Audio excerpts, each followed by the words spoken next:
Hey guys, in this video, I will show you how to fix Windows Update stuck at random percentage. All right, so let's begin with the video. First, head over to Search and type in Services, then click on it.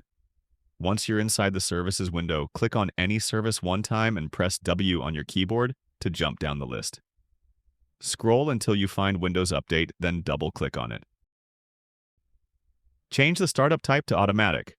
Click Start so the service status shows as running, and then click OK.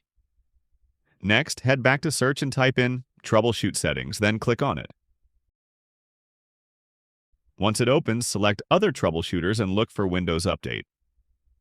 Click on Run and wait for the troubleshooter to finish checking and applying fixes. After everything is complete, restart your computer, and the issue should be fixed.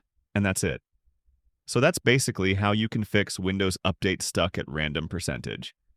So that's all for this video. See you in the next one. Thanks.